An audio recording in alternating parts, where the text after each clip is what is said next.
What's up, guys? Welcome to Far From Blake, and today we're going to be talking about Sleepaway Camp.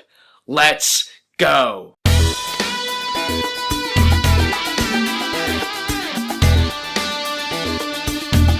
Alright, so I just watched Sleepaway Camp for the second time ever in my entire life. I watched it for the first time about a year ago. What's there to say about this movie? Kind of a lot.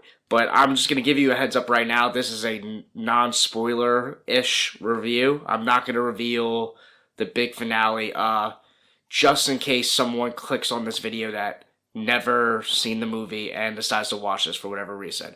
I'm going to tell you guys right now, if you have not seen this movie and you are a horror fan, you're an 80s slashers fan, or just 80s, whatever, you need to see this movie. It's a must-see. It has the most shocking ending of all time. So let's talk about the rest of the movie now. Right off the bat, it gives you this like over-the-top like intro campground scene with like Sleepaway Camp at the title screen with a nice lake background, kind of Friday the 13th-esque, but with like a really dramatic over-the-top score. And when you see the rest of the movie and the way the score is phenomenal. It's so over-the-top for what this movie is. This movie has terrible acting, especially in the beginning with the opening sequences. There is some atrocious acting throughout this movie. It is a very campy movie in nature, no pun intended, but that's kind of what a lot of the 80s slashers movies are. I feel like this movie would not be able to exist today. The thing about Sleepaway Camp as well is that it's one of those films that it's so bad that it's good type thing as well. It's not, like I said before, it's not great acting. It's not, The Dark Knight or Shawshank Redemption. It's very campy. But it's in a such a bad way that it's awesome. The characters in this movie are just so over the top in so many different levels. There are some really questionable things throughout this entire movie from beginning to end with so many different characters. You have, the cook behind the scenes who's inappropriately trying to hit on, campers. You have teenage girls who are attracted to 67-year-old camp directors or whatever you want to call them. This movie is really all over the place and does a lot of crazy stuff. It's not really a typical slasher movie at all. The kills are very unique too. That's what kind of makes it stand out. They're not always in your face. Some of them are cutaway. Some are like suggestive, if I'm saying that word right.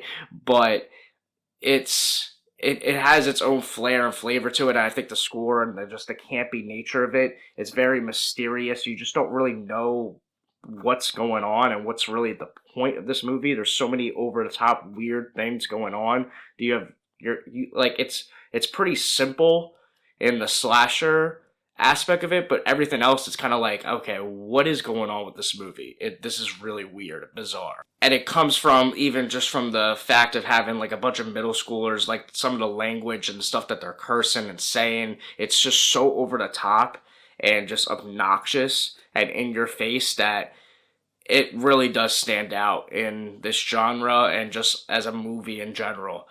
Everything that they do in this movie, for the most part, can never be made today. So that's kind of the charm of this movie, is that this movie could never exist outside of 1983. This is like a movie put in like a time capsule and you just had to be there to see it. Granted, I didn't see it till way later, and I'm so glad that I saw it without being spoiled anything. That's the big reason why I even watched the movie. I remember a YouTuber who goes by the name of Drum Dums. I'm pretty sure it was him who mentioned it in passing. I don't know if it was a live stream or some sort of video. He's like, you gotta check out Sleepaway Camp. It's the most shocking ending, whatever. I skipped over everything else he said about the movie. I was like, okay, duly noted. I'll check it out one day.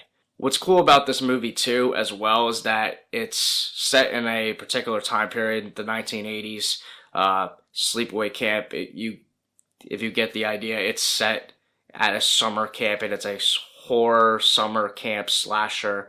And why that's cool is that that's kind of was like the trope in the 80s. Started off with the Friday the 13th franchise, and then you have the movies like The Burning, and then a few others as well. But everyone kind of knows Friday the 13th, you know, my boy Jason over here, but Sleepaway Camp is like a pretty worthy adversary in the camp slasher tradition. This one even probably features more of the kid aspect and actual summer camp aspects of things a lot more. So if you're looking for that, this definitely goes into that a little bit more. And so does the whole next couple movies in the trilogy. Granted, this movie is completely different from the second and third movie. This movie is like its own standalone, bizarre, weird thing. So like I said, this movie could have never exist today. This movie, I think, is I mean, it was probably controversial for its time. I have no clue as well, but I think even now, I think it's kind of like, if you enjoy the campy nature of things and how over the top and how bold and crazy it gets and some of the things that they do, then I think you'll enjoy it or at least get a kick out of it. But if you don't like the terrible acting, the campy slasher nature, and some of the over-the-top decisions with not just one character, with multiple characters. There's not like this is one weird or one over-the-top bad character that just, you know, says or does something real bad. No, there's a lot of characters doing a lot of different things that make you scratch your head and go, this is nuts. This is just crazy. The thing about this movie, too, is that it's a kind of a whodunit type film, but it's not set up in the way that Friday the 13th. Well, actually, I guess Friday the 13th isn't set up real great either, but it's not set up like Scream, where it's like there's all these different options and different stuff going on. You kind of have an idea the entire movie who the killer is, without really spoiling anything. I think it doesn't take a rocket science to figure out who the killer is. There's really only one, two, maybe three options if you're really trying to figure something out, but it's kind of clear. It's so clear to the point where when I saw this movie for the first time, I was kind of disappointed because I was going through, I'm like, all right, well, this is kind of obvious who the killer is. So like, and I'm like, I remember watching it and I was like, man, there's only like 5-10 minutes left of this movie. What's really going to happen? I was like, this is like, it's so obvious who the killer is. You're not going to be like, oh my gosh, it's this person. No, but they really had an ace in the hole, you know, an uppercut, you know, spinning back kick to the face, last minute 3-point fadeaway shot, Ray Allen in the corner. You know what I'm saying? The point is they hit you with something that you do not expect, and it makes up for the very obvious who the killer is. I don't think this movie really intended to make you go, who is the killer? They do little bits and pieces here and there to make you maybe question it a little bit, just cause they don't want it. They're not trying to make it super duper obvious, but they didn't write it or direct it in a way that's like they give you multiple options in a way. It is pretty clear, but it's more about what happens, and that's all I'll say without spoiling anything. But yeah, overall, Sleepaway Camp is a really fun time. I definitely recommend it if you are a Friday the 13th fan and you like the camp slasher aspect. This is like the next best thing that isn't that. It doesn't have, the most iconic horror villains like Jason and Michael and Freddy and all these different people. That's why it kind of gets swept under the rug a little bit. But if you're into that world of the big time slashers and this and that, and you're looking for something different that you haven't seen before, this is definitely a good route, or something maybe you haven't seen in a while. Definitely check this movie out. The sequels aren't bad either. I'll probably make a video about them as well. So yeah, that's pretty much it. Leave a comment down below. What did you think of Sleepaway Camp? Do you like Sleepaway Camp? Is it too campy? Is it too over the top? Are the characters that are doing bizarre things or saying bizarre things, or just the entire movie as a whole, is it too much for you?